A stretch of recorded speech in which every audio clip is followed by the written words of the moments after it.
Breaking awful news. America is getting worse.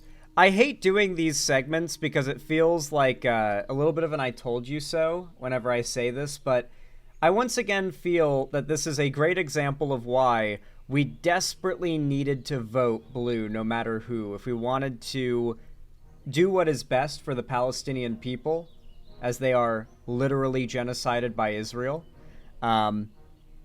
And I think that, there's been a lot of examples of this. Trump has been disappearing foreign students that have been protesting Israel and its genocide.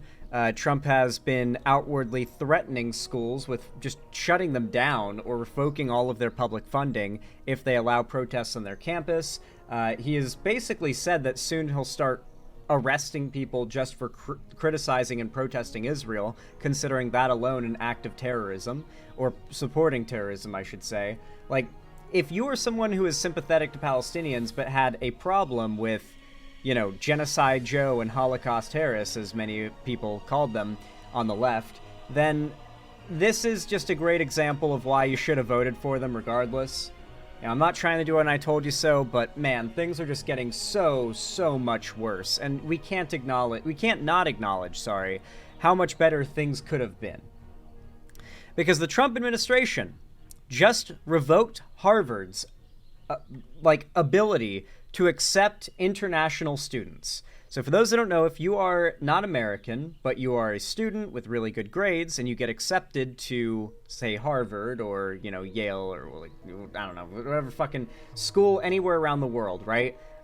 It could be anywhere. You can basically, a lot of countries, especially Western, first world countries, have systems set up where you can get a student visa. Essentially a temporary license to be in the country on the grounds that you are a student at that school. And this is mostly done with a sort of agreement the government has with these universities. And in this case, Trump has revoked Harvard's permission to accept and provide student visas to foreign students. This being because Harvard has been one of the hot spots of foreign students in particular, protesting Israel's genocide. And things are just getting worse. It just keeps getting worse, guys. There's not really much more I can say about it.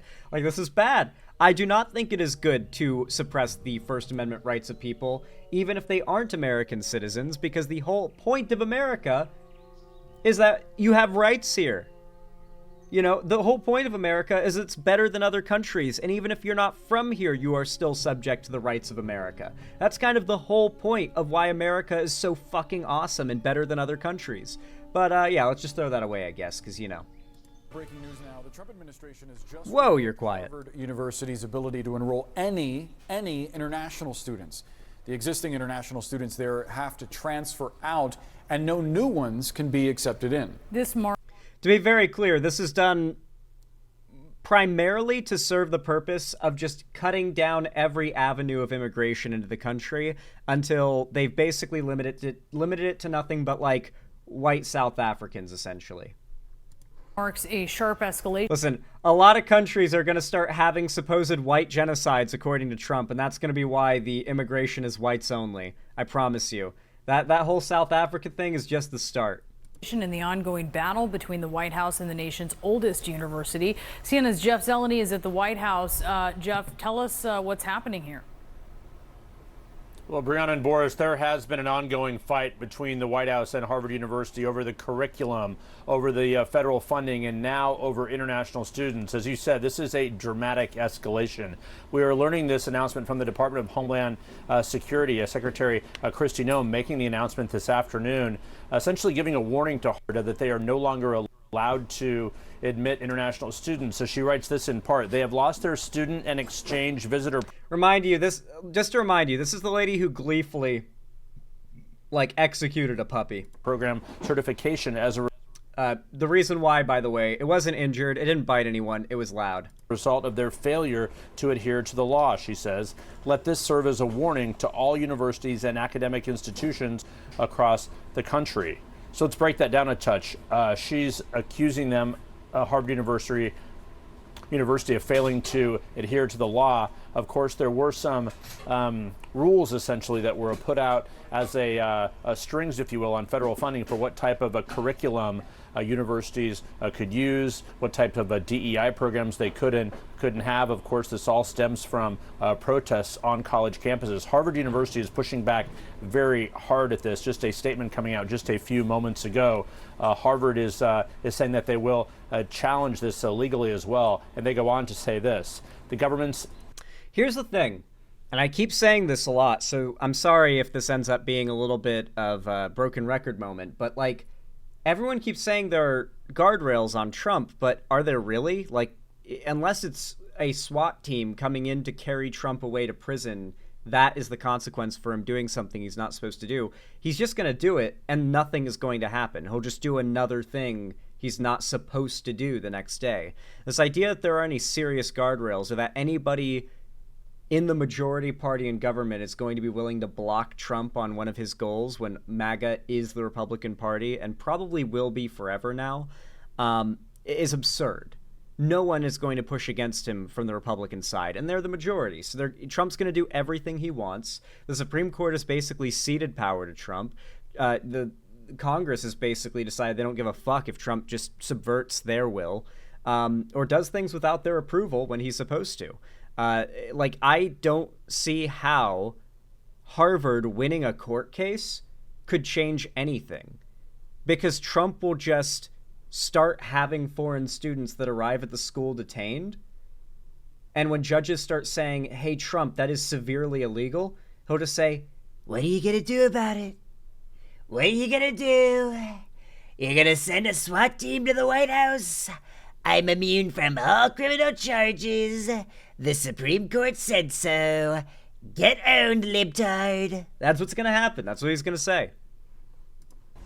Action is unlawful, Harvard says. We are fully committed to maintaining Harvard's ability to host international students and scholars who hail from more than 140 countries and enrich the university and this nation immeasurably. So how many students are we talking about here? Well, in this academic year alone, almost 30% of Harvard's student body were made up of international students, some 6,793 according to this year's academic record. So the government is saying that these students must transfer. We are told that they are likely to be able to transfer to another U.S. institution, not necessarily return to their home countries. But of course, this will be one of the many actions of this administration that will be challenged legally. But certainly, once again, a dramatic escalation from the U.S. government against Harvard. What's so depressing is that up until relatively recently, there has been a very high level of approval, if anything, for Trump's handling of immigration. Across the board, Trump is seeing a pretty negative downturn in his approval and a pretty strong downturn in his or upturn in his disapproval. But the only area where he's not seeing much of a budge is immigration. Americans voted for what's happening right now, and they are very happy that Trump's, keeping his promise. They voted for, and we knew this because the polling, many people were skeptical about it, that over 70% of Americans were in favor of mass deportations, according to pre-election polling. And I said, man, that is a scary stat. That's a scary fucking stat. No wonder Kamala is trying to sound hard on immigration. But, that was the issue that decided the election, truly, immigration. And of course, the economy was the most important issue, but the majority of Americans, it seems, have been convinced that immigration and the economy are basically a basket issue. They're tied together. Harvard. Boris and Brianna. Certainly is, Jeff Zeleny. Thank you. And with us now to discuss is Ryan Enos, the professor of government at Harvard University. He's also a member of Harvard's chapter of the American Association of University Professors, which is currently suing the Trump administration. Professor, thank you for being with us. This decision that Harvard can no longer enroll foreign students and existing foreign students have to transfer or lose their legal status. What's your reaction to this? I think it's awful and it's outrageous. I want to talk about what he's saying here, but I want to answer a question in chat. Are his approval ratings that high currently? I thought they were pretty low. They are pretty low, Harmonic Fox. Like, broadly, his approval ratings are low and his disapproval ratings are high. However, there are also pollings on how people feel that Trump is handling certain issues. And while he is very poorly rated as of late, especially on the economy, the one area in which people are saying, okay, well, he's doing pretty well here, and they do poll, uniquely for these issues, is immigration. Like, a lot of Americans are starting to be disillusioned with Trump, but arguably the one thing keeping them on board is how he's doing these mass deportations. They love this. It's another pattern of the Trump administration taking authoritarian actions. In the United States, the president does not have the power to punish people, target people for punishment because he doesn't like their politics. And he's targeting Harvard because he thinks he politically disagrees with them. It's a political vendetta.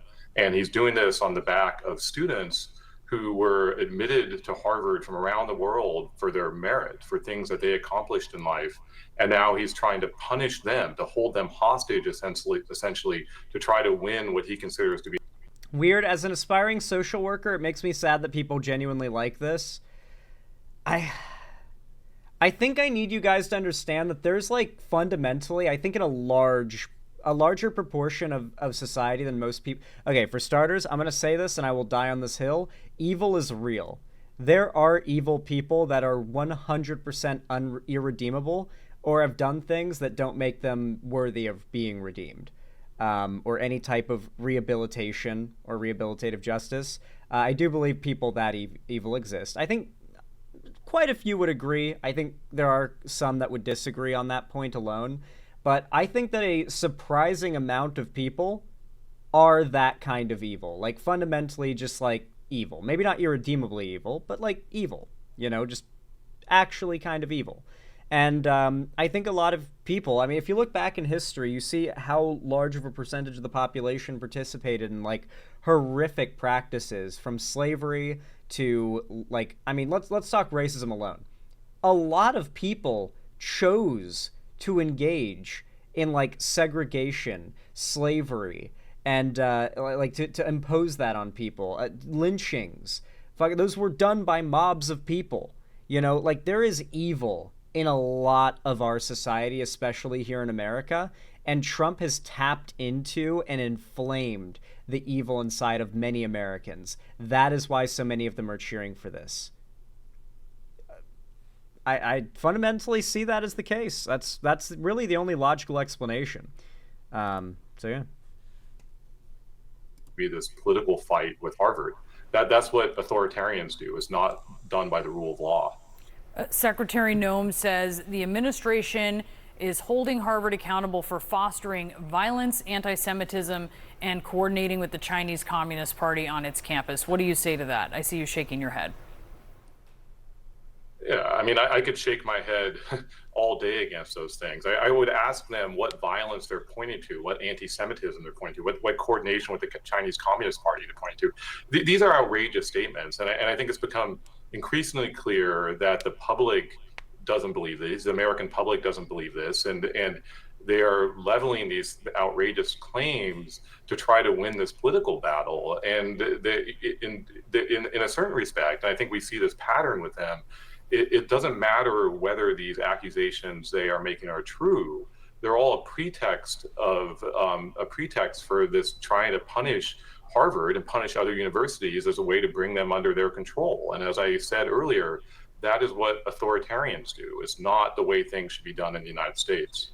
Some of this may come down to what particular free speech may be allowed, but the secretary is also citing Harvard's own report. Harvard released 2 reports last month on anti-Israel. It really is, like, I think the First Amendment needs to be an issue that we start pushing on hard. I think the left needs to start virtue signaling, like, how much we are defending the First Amendment against the right, or I guess rhetorically we're trying to, in the coming years. Trump has made a concerted effort to attack the First Amendment and freedom of speech very consistently. Even some far-right figures have noticed this and have pointed it out. And I think that the left needs to monopolize this really hard over the next few years. Like the concepts of freedom and liberty and just freedom of speech, the First Amendment, hell, even the Second Amendment, to be honest, like I think a lot of these fundamental freedoms need to be virtue signaled about by the left a lot more, because these are the things the right virtue signals about that actually win over hearts and minds. Don't get me wrong, the right virtue signals. The idea of virtue signaling is just to engage in rhetoric that is meant to indicate to a broad audience what your beliefs are and how strongly you stand for them.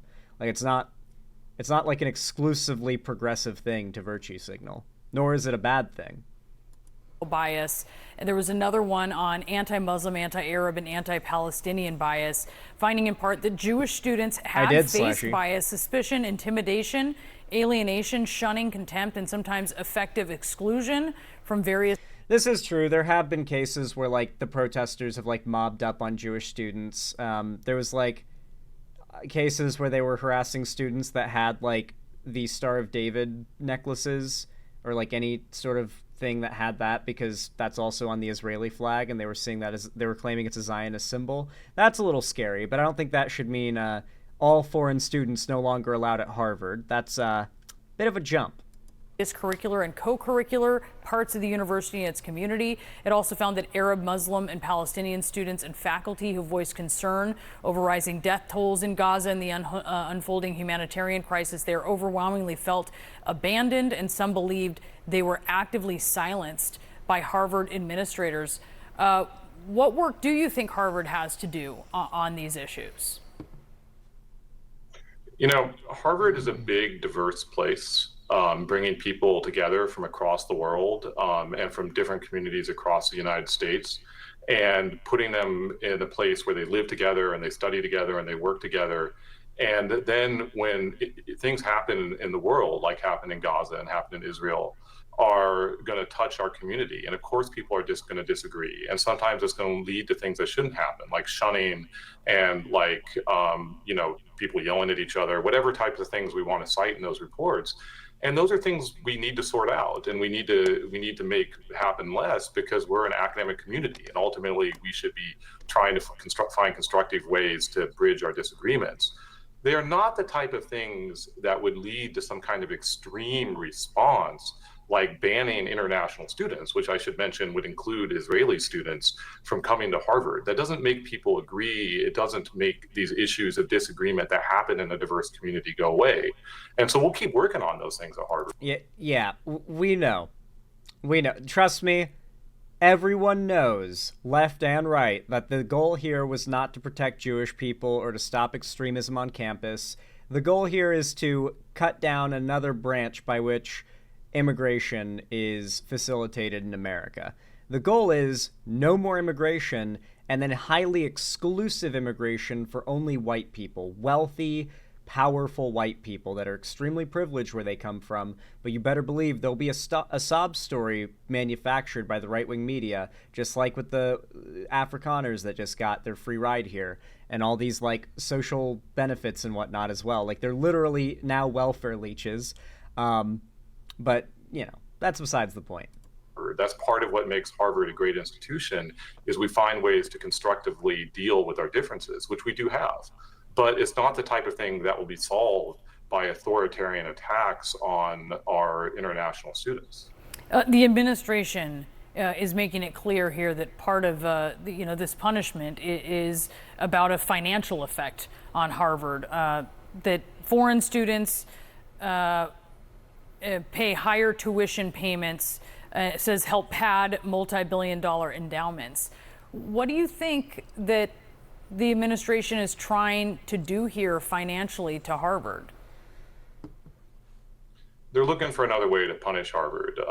Foreign students, they don't just contribute to Harvard because of the money they bring in through tuition, and that we should be very clear about that. They contribute to Harvard because these are the best students in the world that are coming to the United States and bringing their talents in a way that benefits not just Harvard, but the American people. And they make our community richer, Many of them, through their intellectual contributions, many of them stay in the United States and help our economy and help our communities. And what the Trump administration is ultimately trying to do is take that away, not just from Harvard, but from the American people that these foreign students benefit. This is one of What's so beautiful about the great big Trump lie as well is that, you know, Americans are convinced that immigrants are hurting them, but all of the data and facts prove the opposite. I've repeated these stats very persistently, but, you know, it's been a little while since I've repeated them. So just to make sure y'all know, or to hammer it home for people that might not have it committed, not only do immigrants, both illegally immigrating, if you discount the crime of illegal immigration, that is now considered like a full-on crime, and legally immigrating immigrants commit substantially less crime, particularly per capita, accounting for how small of a percentage of the population they are, than native-born Americans, particularly native-born white Americans. This is a statistical fact. You can Google it if you don't believe me. Challenge me if you disagree. And on top of that, they don't really take anything from our social or our welfare state, really. There's nothing, they're not a welfare drain. They aren't receiving benefits. In fact, a lot of them are actually paying into the system. Even if they're an illegal immigrant with no social security number, there are numerous ways in which they are actually paying taxes. You pay taxes in a lot of states just with every purchase you make. Everyone's paying property tax. That's what goes to the schools and whatnot. And there are dozens of other cases where things are taxed specifically. You know, there's taxes on guns and stuff that are specific to guns. And so even without a social security number, plenty of even illegal immigrants are paying into the system. And the vast majority of them, if not really all of them, are taking nothing out. You know, so like, I really don't... What's beautiful about it is that Americans have been convinced that all of that is a fantasy, like it's wishful thinking, because conservatives love to kind of prey on this sense of nihilism a lot of Americans have, where it's like the left just likes to spin comfortable lies in order to support their worldview. But we Republicans, we conservatives, Trump is willing to tell you the harsh, uncomfortable truth. And sometimes the more comforting truth, well, the more comforting quote-unquote truth to the average American is a more harsh and sad lie. You know, something that makes them angry or depressed or doomer. And, you know, I think that's a really big product of the internet age. The great things about the United States is that people come from all over the world to study here. It's an incredible blessing. It's something that no other country has, where the smartest people in the world come to our institutions to study. And ultimately, that punishment isn't just going to Harvard, it's going to the United States. It is taking away a great resource that has built up through these universities like Harvard. We do have breaking news now. Yeah, I mean, Trump is just taking from Americans once again. But the beautiful thing here is that his lie has convinced Americans that he's giving to them as he takes. It's probably the biggest con ever in history. I wouldn't be surprised if, like, in the future they make, like, a big documentary, like, movie about Trump's rise to power. It's like a massive trilogy of movies.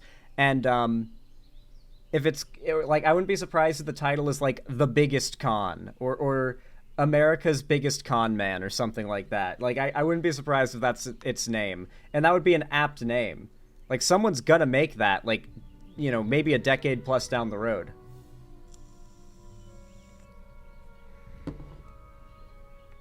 Don't you think this is partially a hatred towards higher education? Like, you do know that the more educated you are, the less likely you are to vote Republican? That's a big part of it, too. They really do hate higher education. They think of it as Ivory Coast elitist type stuff, you know what I mean? Anyway, though, if you enjoyed this segment, if you found what I had to say enjoyable, entertaining, or educational in any way, then please consider leaving a like and a comment on my video. It really does help a lot, and it's totally free. Every thumbs up is basically a zap to the algorithm to boost my stuff out to more people. It really does mean the world, and, you know, it takes half a second, so consider it. And comment as well if you want to go the extra mile, because it doubles up on the effect of just liking. In fact, if you want to let me know that you watched this far, you can comment down below, where's my green card? I don't know. How about that? Where's my green card? Comment that down below if you want me to know that you watched all the way to the end and you enjoyed that much. It also helps a ton. And of course, make sure to subscribe and ring the bell icon to turn on all notifications so YouTube actually tells you when I go live or upload new videos in the future. And follow my social medias linked down below if you want to see more from me on other platforms. I especially recommend you join my fan Discord, as it's the main hub of my community and fan base, and I host gaming events, call-in streams, and watch parties there, including... on top of that, movie nights. I also do things such as announce all my new uploads and streams too, so you won't miss anything. Be sure to, make it to the Discord if you haven't already. And finally, if you want to support me directly, I would really appreciate it. It helps me keep the lights on and a roof above my head here at the Xander Hall studio. If you donate, subscribe, or gift a sub on my website, xanderhall.com/live, or support me through YouTube, Twitch, Streamlabs, Stream Elements, Patreon, or buying some custom Xander Hall merch through the Streamlabs link down below.